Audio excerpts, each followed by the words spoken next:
Malignaggi here for Paulie TV. New 2024 edition. How's it going? Frederick Lawson is the opponent for Vergil Ortiz this weekend. Ortiz finally makes his return. He's made weight. He's healthy. He's good to go. You know what? Vergil Ortiz at 154 pounds, there was still some question marks about what was going to be his best weight. There was a lot of rumors about whether he was going to come back at 160. So the catch weight of 156 makes sense. Rhabdomyolysis is something that can happen a lot of times when you're dehydrated too much. You have struggles to make weight. So there's a possibility that this was brought on by Vergil Ortiz's struggles to make weight. He was a very big welterweight. I mean, to the point where people are actually talking about whether he should have come back at 154 or even 160. I think even Floyd Mayweather has said that he should have come back at 160. As it looks right now, he's trying his weight. He's trying it out at 156 pounds, see how he looks, see how he feels. And I would expect Ortiz to try to make a title run at 154 pounds before moving up to 160 pounds. He's a big guy. He's about 5'10". He's wide. He's got the physical size to move into the middleweight division as well, and I think that will happen in some time. And it's a middleweight division that's kind of starving for some talent. Aside from Janabek, it's kind of void of major talent in the middleweight division. But the junior middleweight division is a has a lot of talent there. You got Zoo there. You've got Crawford and Spence have both moved up. You've got you've still got guys like Fundora hanging around.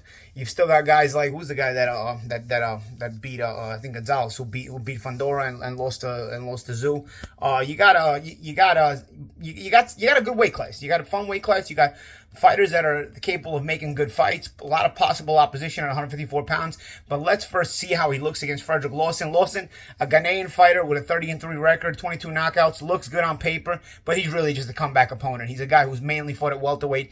He's been stopped all three losses, and all three losses were against what I would say gatekeeper type of contenders. Kevin Bezier, Charles Hatley were two of them. These are guys that have fought for the title but came up short in their title fight. So they were right at the doorstep but just couldn't get in. And as it looks, it looks like that Lawson is a guy who can't even get past that level. Can't get past the gatekeeper level, so to speak. I still look at gatekeepers like pretty good contenders because they've gotten the title shots. Bezier and Hatley were decent fighters, but to get stopped by both of them and your step-up chances, not a good look when you're moving up against Vergil Ortiz. I expect Ortiz to look devastating. I expect Ortiz to try to make a statement. Remember, this is a young fighter who's looking to make a statement coming back. He's probably been chomping at the bit to get back. He finally gets to come back in this fight against Lawson, and I think he's going to take it out on Lawson. It's an interesting opportunity for Lawson, though. This is probably a last chance opportunity. Nobody's giving him a shot. Nobody's talking about it. So he's got a chance to go at it. But typically Ghanaian fighters are not really movable. So I expect Ortiz not to have trouble finding him. That would maybe be his one shot, is to kind of create some space and try to take Ortiz into later rounds and see if there's any ill effects from making weight or ill effects from the rhabdomyolysis. But I don't even expect Lawson to get that far. Like I said, he's been stopped by lesser fighters. I expect Ortiz to make a statement. And then we'll be talking about who he should fight next at 154 pounds. A lot of possibilities, a lot of fun chances there at 154 pounds. But I think it's good for boxing that Vergil Ortiz finally makes his return. This is Paulie Malignaggi by Paulie TV.